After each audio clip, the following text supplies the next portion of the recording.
Hello, আসসালামু আলাইকুম। আশা করি আপনারা সবাই ভালো আছেন। সবাইকে স্বাগতম জানাচ্ছি ফটোশপের দ্বিতীয় ক্লাসে। তো ভিউয়ার্স, গত ক্লাসে আমরা শিখেছিলাম আর্টবোর্ড টুল এবং মুভ টুল। তো আর্টবোর্ড টুলসটা আমি আরেকটু মনে করাই দিই। আমরা শিখেছিলাম যে কোনো একটা অংশ ধরে আমরা ড্র্যাগ করে যতটুকু প্রয়োজন ততটুকু অংশ সিলেক্ট করে ছেড়ে দিলে ওইটুকু অংশ আমাদের আর্টবোর্ড আকারে চলে আসবে। তো আপনারা লক্ষ্য করেন আর্টবোর্ডের চতুর্দিকে 4টা প্লাস আছে, মানে এই প্লাসগুলো ক্লিক করলে আপনি এক্সট্রা আর্টবোর্ড নিতে পারবেন। আমি ক্লিক করলাম, আর্টবোর্ড চলে আসছে। উপরে ক্লিক করলাম, চলে আসছে। এদিকে ক্লিক করলাম, চলে আসছে। আপনি যেদিকে প্লাস দেখবেন সেদিকে ক্লিক করে করে আপনি প্রয়োজনীয় আর্টবোর্ড নিতে পারবেন। তো আরও অ্যাডভান্স কাজ করার সময় বা কোনো প্রজেক্ট করার সময় আর্টবোর্ড দরকার হয়, তখন আমরা এই কাজটা করে থাকি। আমি যখন প্রজেক্ট করে দেখাবো, বড় বড় কাজ করে দেখাবো, তখন আর্টবোর্ড টুলের ডিটেলস ব্যবহারটা দেখতে পারবেন। বেসিক আকারে এই জিনিসটা জেনে রাখেন। তো আজকের ক্লাসে আমাদের প্রধান টপিক হচ্ছে মার্কিং টুল। মার্কিং টুলের শর্টকাট কি হচ্ছে এম। আমি কিবোর্ডে এম প্রেস করতেছি, আপনারা লক্ষ্য করেন যে কোন টুলসে মার্ক হচ্ছে। পাশের টুলস দেখেন, মুভ টুল এবং আর্টবোর্ড টুলের পাশের টুলস হচ্ছে মার্কিং টুল। আমি এম প্রেস করলাম, ওখানে চলে গেল। কারণ আপনি যদি শর্টকাট ব্যবহার না করেন তাহলে মাউস দিয়ে ক্লিক করে এখানে চলে যাবে। আমি আরেকটা কথা বলেছিলাম যে সব টুলসের নিচে ছোট করে একটা অ্যারো থাকবে, ওই টুলসগুলোর আন্ডারে আরও সাব টুল আছে। তো আমাদের ম্যাক্সিমাম টুলসের আন্ডারেই অ্যারো চিহ্ন আছে, তারপরে বুঝতে হবে সবার আন্ডারেই সাব টুলস আছে।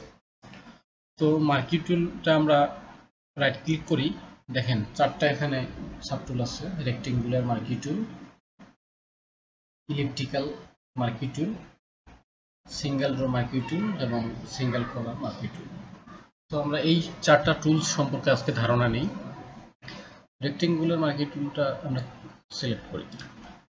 করার পরে আমাদের সামনে যে ক্যানভাস আছে, আমরা মাউসের লেফট কি ক্লিক করে যতটুকু অংশ ততটুকু অংশ ড্র্যাগ করে ছেড়ে দিই।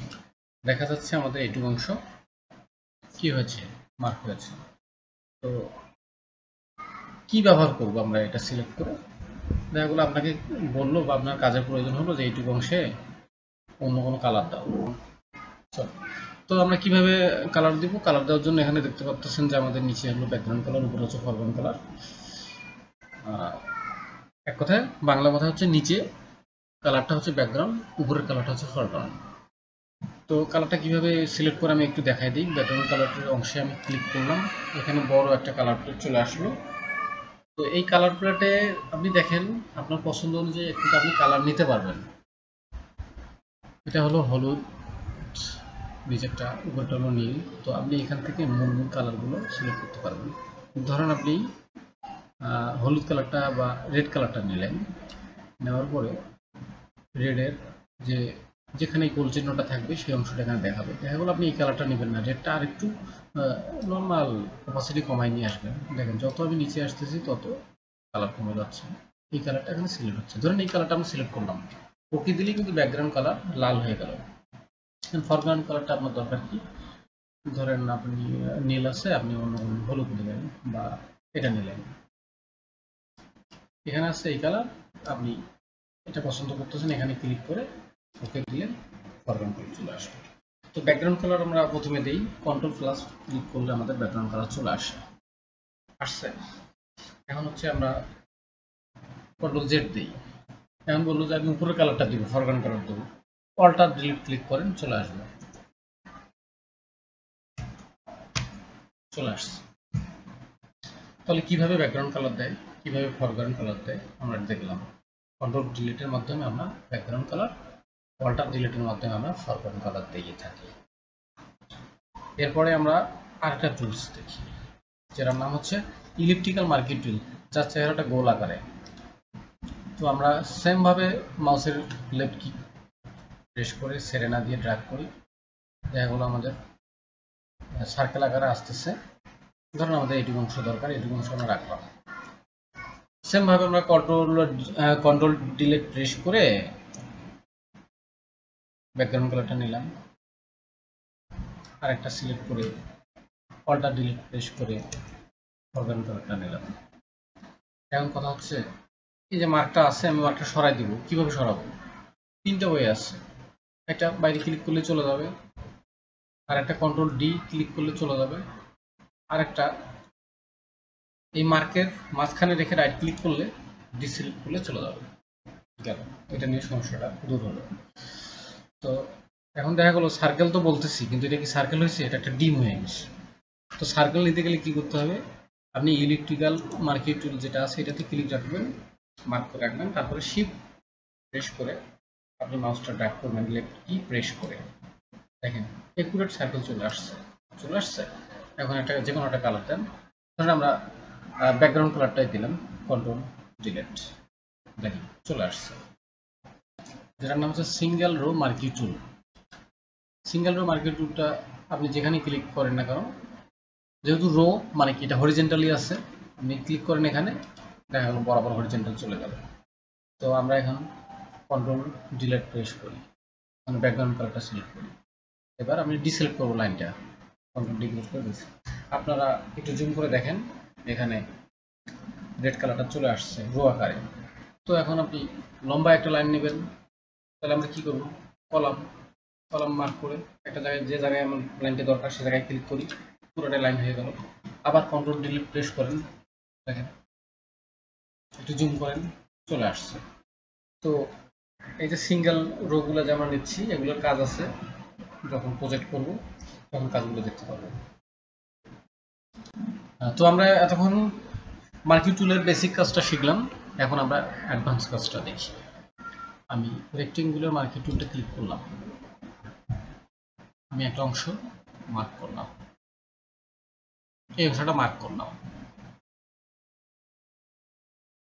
আচ্ছা করলাম।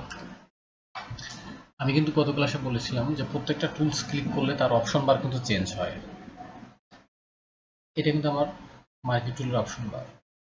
তো আমরা সিলেক্ট করার পরে কালার দিলে তো কাজ হয়ে গেল, তাহলে এত অপশন দিছে কেন দিচ্ছে সেটা আমি দেখাই। আমাদের নর্মালি এটাতে দিলাম মানে সিলেকশন, নিউ সিলেকশন করার জন্য। তার পাশেরটা আমরা হোভার করি, কি বলছে add a selection. Add a সিলেকশনের কাজটা কি, এটাতে ক্লিক করি। এখন দেখা গেলো যে না আমার এই পর্যন্ত মার্ক করা দরকার, এই পর্যন্ত কিভাবে করব? আবার সিলেক্ট করে এদিকে টানতে হবে। দেখা গেলো যে না ডিসিলেক্ট করা যাবে না, আমার কাজটা ব্যাঘাত ঘটে যাবে, আমার এখান থেকে বাড়াইতে হবে। তো এখান থেকে বাড়ানোর জন্য আপনার ধরেন এই অংশটুকু দরকার, এখানে ক্লিক করেন, করে আপনার এই মাথা পর্যন্ত আসা দরকার, এই মাথা পর্যন্ত আসেন, এসে ছেড়ে দেন, দেখেন মার্কটাকে প্রয়োজনীয় অংশ পর্যন্ত প্লাস করে নিয়ে নিল। এখন দেখা গেল যে আমার এইটুকু অংশ সাদা, আমার এমন তো এগুলো দরকার নাই, মাইনাস করব। তাহলে পাশেটা হোভার করেন, কি লিখছে সাবট্রাক্ট ফ্রম সিলেকশন, সাবট্রাক্ট মানে কি বিয়োগ, ক্লিক করলেন, করার পরে ধরেন আপনার এইটুকু অংশ দরকার নাই, আপনি সিলেক্ট করে ছেড়ে দিলেন, দেখেন ওইটুকু অংশ আপনার মাইনাস করে দিয়ে দিচ্ছে। বা মনে করতেছেন না আমার এই দাগের এখান থেকে দরকার নাই, ক্লিক করেন, ছেড়ে দেন, ওইটুকু অংশ মাইনাস হয়ে গেছে। আমরা বুঝতে পারছি যে এটার কি কাজ। ও তারপর আমরা পাশেরটা দেখি, এটাতে হোভার করেন, কি ইন্টারসেক্ট উইথ সিলেকশন, মানে কি যে সিলেক্টটা আছে এটার মধ্যে সে ইন্টারসেক্ট করে নিজের প্রাধান্য খাটাবে। ধরেন এটা আমাদের সিলেক্ট করা আছে, তো কি হচ্ছে ইন্টারসেক্ট সে কিভাবে করতেছে দেখেন, ধরুন ওটা এখানে আপনি এইটুকু অংশ ধরলেন, ও এইটুকু অংশই রাখবে, বাকি অংশ মাইনাস করে দিয়ে দিবে, মানে ওর পাওয়ারটাও খাটাচ্ছি না, আমি নিজেই একাই 100, তোমরা সবাই বাদ চলে যাও। তাহলে আমরা মার্কিং টুলের আন্ডারে যে চারটা জিনিস দেখলাম, প্লাস মাইনাস ইন্টারসেক্ট এবং নিউ সিলেকশন, এটা প্লাস, এটা মাইনাস, এটা ইন্টারসেক্ট, এটা নিউ সিলেকশন, এটা নাম হচ্ছে ফেদার মানে পালক। তো এখানে আমি একটা অংশ মার্ক করলাম, আমি যদি কন্ট্রোল ডিলিট প্রেস করি তাহলে দেখেন এটা এই অবস্থা, সবগুলা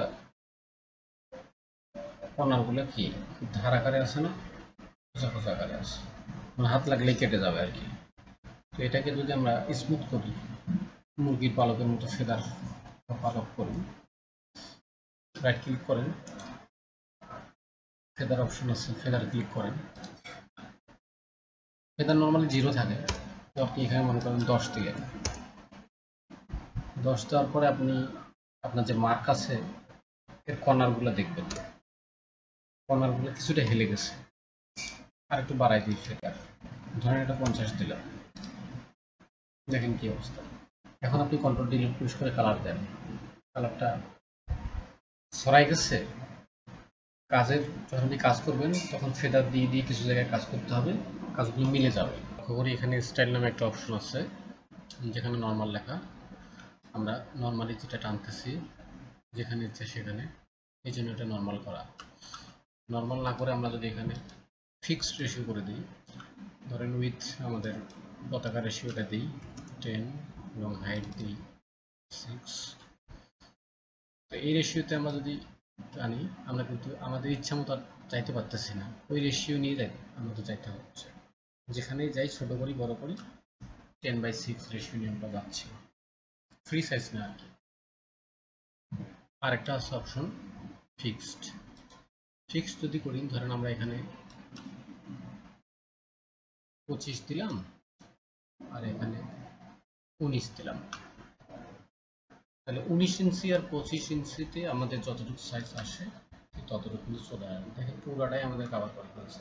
আমরা ইঞ্চিটা কমে দিই, ধরেন এটা 5 ইঞ্চি আর এটা দিলাম 3 ইঞ্চি, ক্লিক করি, দেখেন 5 হচ্ছে আমাদের উইথ আর 3 হচ্ছে আমাদের হাইট। যেহেতু এটা মানে আয়তকারের মতোই হয়ে গেছে, তো এটাকে আমরা দিই 2, এটাকে দিই 1.5। আমরা এটাকে ঘুরে দিই, যে এই যে অ্যারো চিহ্ন আছে না একটা এদিকে এদিকে, আমরা যদি এটাতে ক্লিক করি তাহলে চেঞ্জ হয়ে যাবে। তাহলে আমাদের উইথটা হলো 1.5, হাইটটা হচ্ছে 2, ক্লিক করি, দেখেন লম্বায় আমাদের 2 ইঞ্চি চলে আসছে আর পাশে 1.5 ইঞ্চি চলে আসছে। তো আমরা কি কি শিখলাম? মার্কি টুল এর আন্ডারে 4টা টুলস থাকে, রেক্টেঙ্গুলার মার্কি টুল, ইলিপ্টিক্যাল মার্কি টুল, সিঙ্গেল রো এবং সিঙ্গেল কলাম।